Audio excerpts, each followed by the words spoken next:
Okay.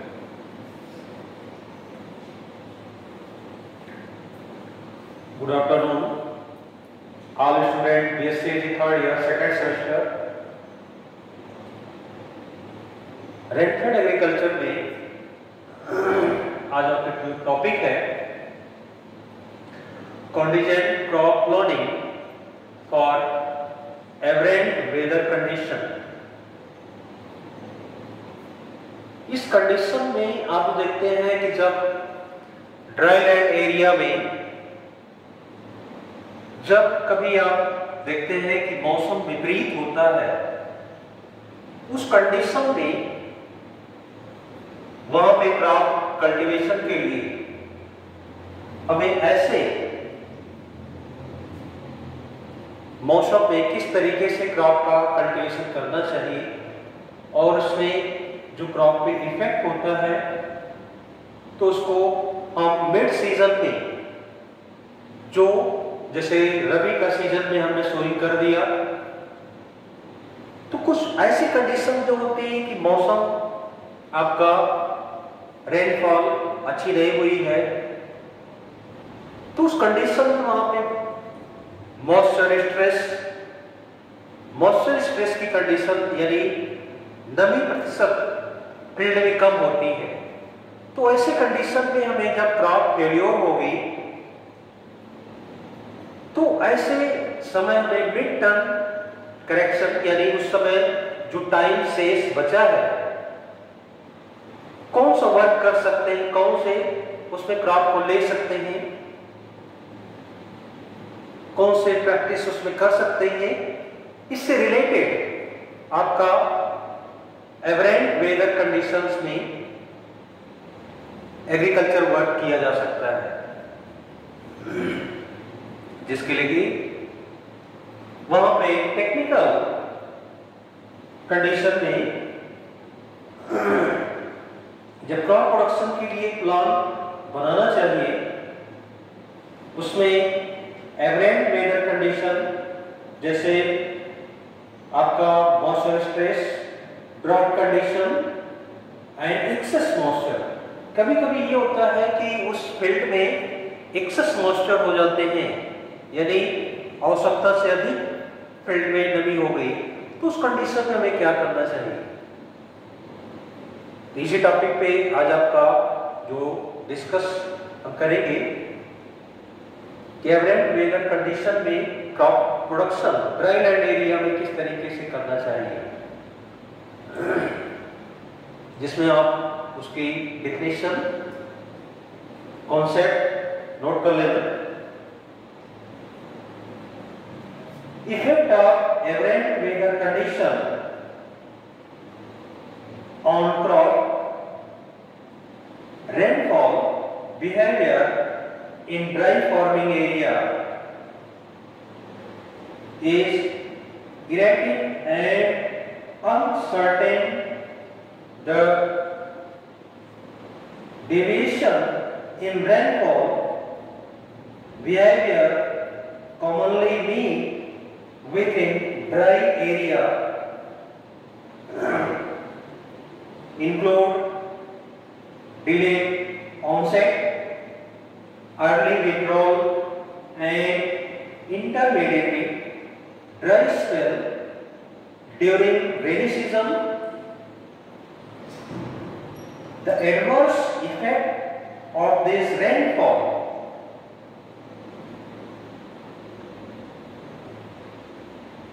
on crop growth vary with the adverse of deviation and the crop growth stage at which such deviation occurs. Suitable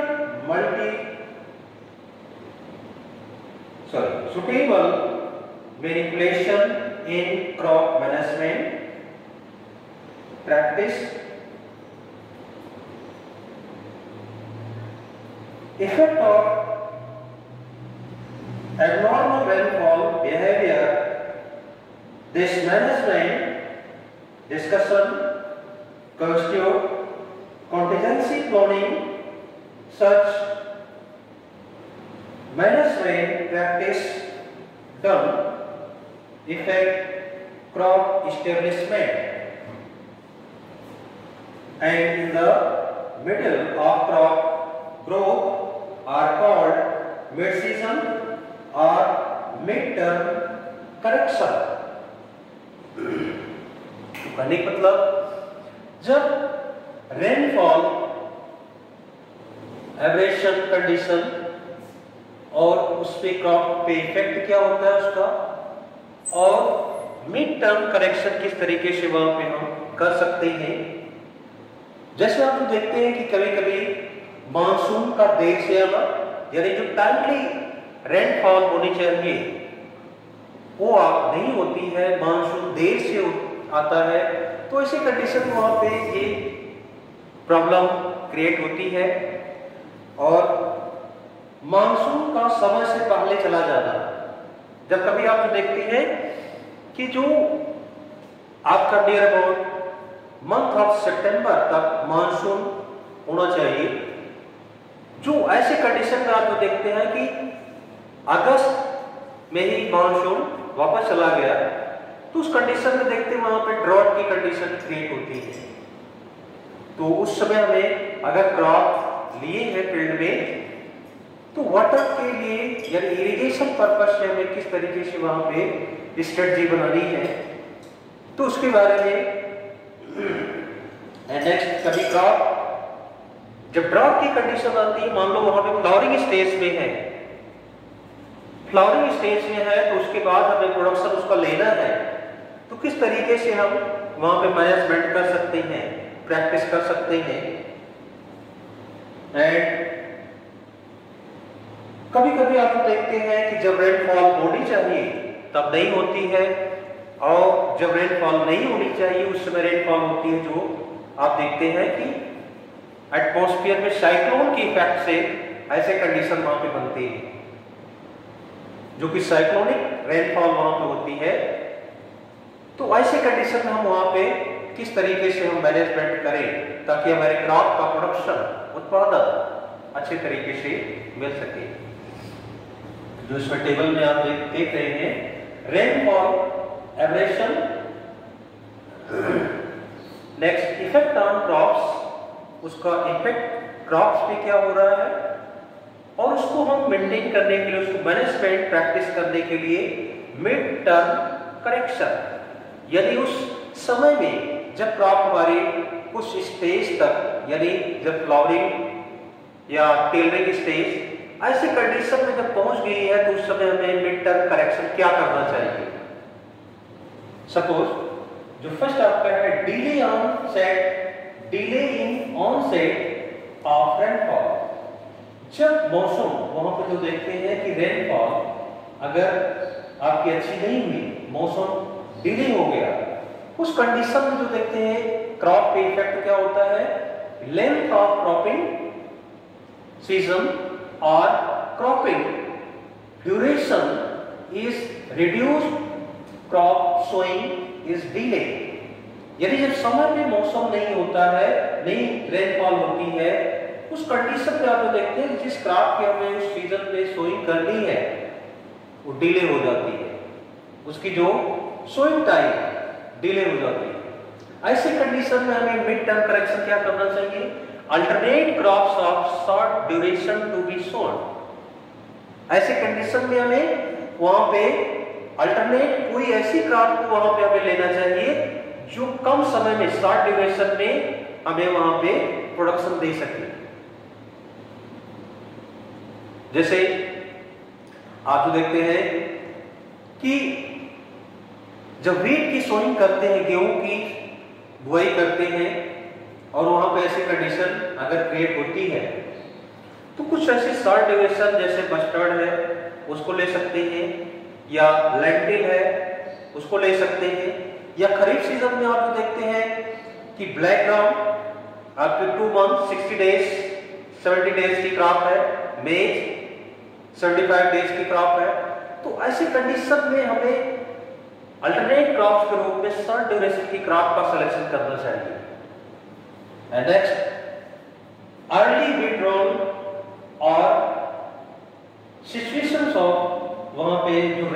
कमी होती है, तो ऐसी condition में crop पे effect जो होता है मॉइस्चर स्ट्रेस, नमी की कमी वहां पे होती है। एट मैच्योरिटी, जो मैच्योरिटी ऑफ ग्रेन, एंड जब क्रॉप में पॉट फिलिंग स्टेज, जब वहां पे उसके पॉट में दाने बनने की कंडीशन में जो वहां पे pod filling stage and affected, ये कंडीशन वहां पे जब होती है वो क्रॉप को अफेक्ट करता है, जिससे आपको मिड टर्म करेक्शन में एंटी ट्रांसपेरेंट स्प्रे करना चाहिए। जब ऐसी कंडीशन फील्ड में मॉइस्चर स्ट्रेस की आती है, नमी की आती है, तो वहां पे जो मॉइस्चर फील्ड में है उसको हम प्रिजर्व, उसको हम एक लंबे समय तक के लिए, जब क्रॉप के प्रोडक्शन तक उसको हमें वहां पे बनाना है, तो उस तरीके से हम मिड टर्म करेक्शन में एंटी ट्रांसपेरेंट स्प्रे करते हैं। एंटी ट्रांसपेरेंट जो केमिकल्स है like PMA, anti transparent chemical, उसका स्प्रे करना चाहिए। And harvesting powder millets and harvesting eight physical maturity. ऐसी कंडीशन में जब वहां पे हम देखें कि उसका प्रोडक्शन हमें ग्रेन प्रोडक्शन तक नहीं मिल पाएगा, तो उसी स्टेज में हम फॉडर के पर्पज से उसका हार्वेस्टिंग कर लेते हैं उस क्रॉप की, जो कि जिस सिचुएशन में हमारी क्रॉप है उसको अल्टरनेट वहां पे जो विकल्प के रूप में हम फॉडर के रूप में ले सकते हैं, जो उसकी फॉडर पर हार्वेस्टिंग कर सकते हैं। एंड नेक्स्ट थर्ड आपका है इंटरमीडिएट ड्राई स्पेल्स में अगर ये कंडीशन आती है तो इमीडिएटली अफेक्ट आफ्टर सोइंग, हमें वहां पे जब सोइंग के बाद जो कंडीशन वहां पे क्रिएट होती है इफेक्ट ऑन क्रॉप में कि germination will be affected.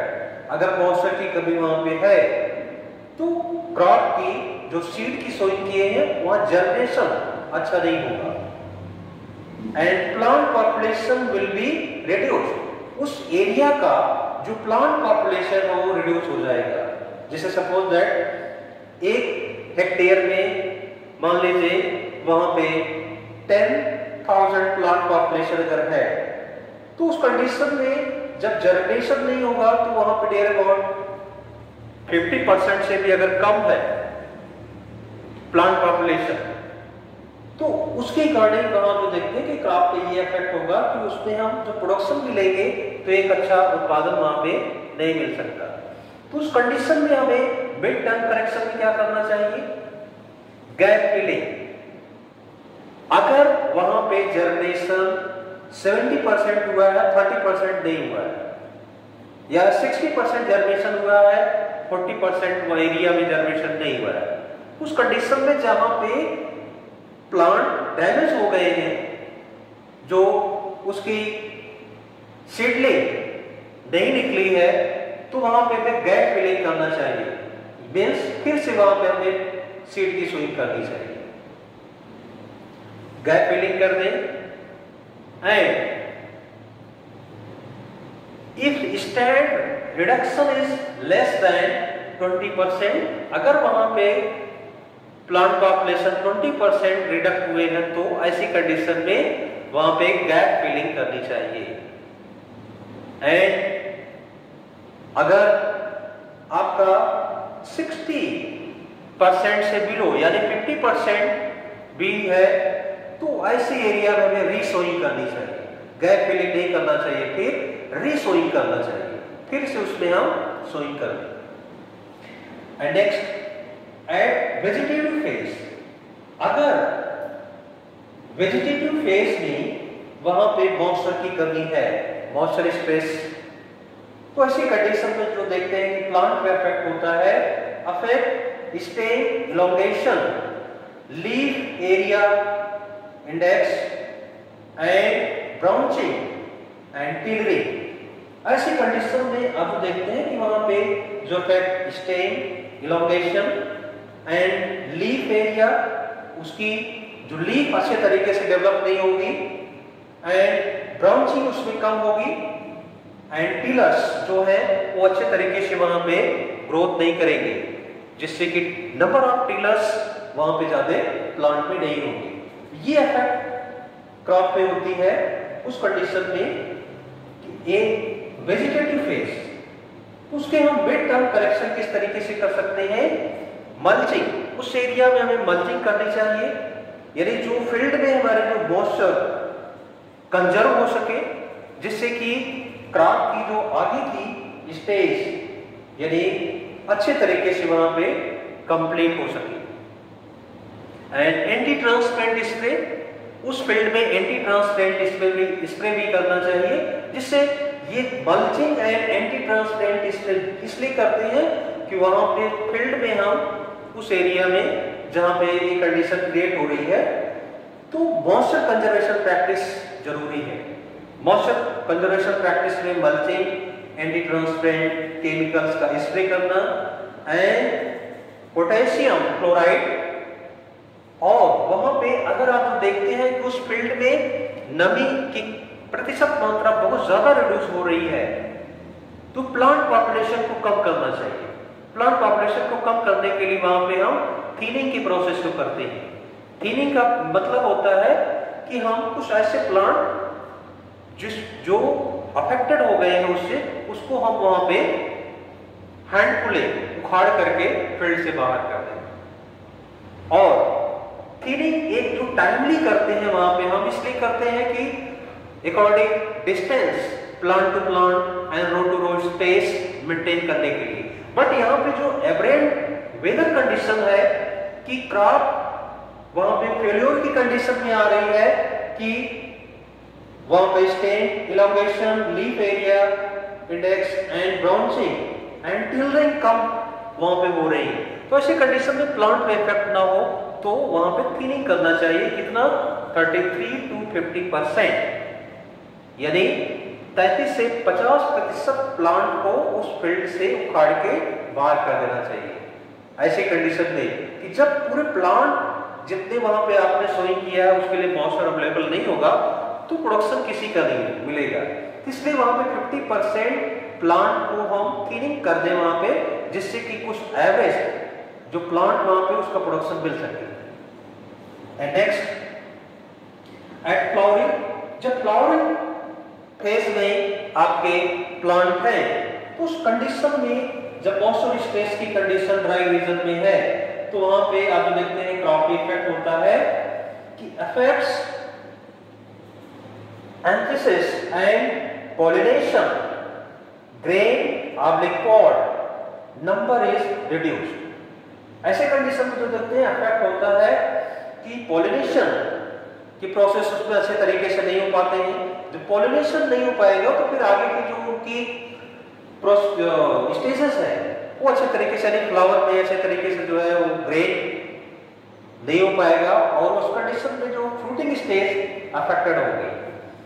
And आपने देखा कि ग्रेन एंड पॉड, जो पॉड में ग्रेन की साइज होनी चाहिए वो नहीं हो पाएगी, पॉड फिलिंग स्टेज अफेक्टेड होगी एंड नंबर इज रिड्यूस्ड। वहां पे जो पॉड की संख्या है या ग्रेन की संख्या कम हो जाएगी प्लांट में। उस कंडीशन में हमें मिड टर्म करेक्शन क्या करना चाहिए? एंटी ट्रांसपेरेंट स्प्रे, यानी उस फील्ड में एंटी ट्रांसपेरेंट का स्प्रे करना चाहिए जिससे कि मॉइस्चर को कंजर्व कर सके ड्राईलैंड एरिया। एंड रेटोनिंग, ऐसी कंडीशन में वहां पे हम रेटोनिंग की प्रोसेस भी कर सकते हैं। एंड नेक्स्ट है रिपेयरिंग। रिपेयरिंग की कंडीशन में आप देखते हैं कि इफेक्ट होता है क्रॉप पे grain filling and grain size. जो ग्रेन फिलिंग स्टेज में दाने उसमें साइज उसकी अच्छी नहीं हो पाती है, दाने अधिक उसमें नहीं बन पाते हैं पॉड में, एंड ग्रेन की जो साइज है वो रिड्यूस हो जाती है जिसकी क्वालिटी खराब होगी। तो ऐसे प्रोड्यूस को हम मार्केट में अच्छे तरीके से उसके रेट भी नहीं मिल पाएंगे, उसका प्रोडक्शन भी हम अच्छे तरीके से नहीं ले पाते हैं। तो उस कंडीशन में जो grain filling stage and grain size अगर रिड्यूस हो जाते हैं तो मिड टर्म करेक्शन में हमें एंटी ट्रांसपेरेंट स्प्रे करना चाहिए जो कि जिस स्टेज में वहां पे ग्रेन फिलिंग स्टेज है, ग्रेन साइज, तो लास्ट वहां पे हम कंडीशन में एंटी ट्रांसपेरेंट का जब फील्ड में स्प्रे करते हैं तो मॉइस्चर कुछ अगर कंजर्व फील्ड में होगा तो प्लांट की आगे की स्टेजेस यानी maturity stage, dough stage and maturity stage अच्छे तरीके से कंप्लीट होगी। तो ये आपका था कि contingent crop planning for aberrant weather condition. जब एवरेंट वेदर कंडीशन में वहां पे प्लांट में जो रेनफॉल अच्छी नहीं होगी और वहां पे आप जो देख रहे हैं कि जो प्रॉब्लम्स फील्ड में आएगी तो उसका क्रॉप पे क्या इफेक्ट होगा और उससे हम मिड टर्म करेक्शन किस तरीके से करेंगे, ये आपको हमने अभी डिटेल्स में उसको बताया।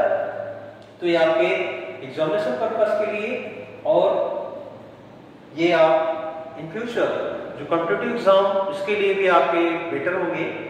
तो आप इसको अच्छे तरीके से नोट भी कर लीजिए ताकि आप आगे आप इसमें अच्छे तरीके से आप नॉलेज गेन कर सकें।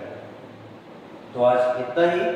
नेक्स्ट कल आपको हम इसी टॉपिक पे फिर जो बचा हुआ है इसका और भी, जो कि राजस्थान बेल्ट में हम एवरेंट वेदर कंडीशन में किस तरीके से वहां पे हम क्रॉप को उगा सकते हैं या कौन से हम मिड टर्म करेक्शन कर सकते हैं, तो नेक्स्ट कल इस पर डिस्कस होगा जो बाकी बचा हुआ है राजस्थान बेल्ट के लिए।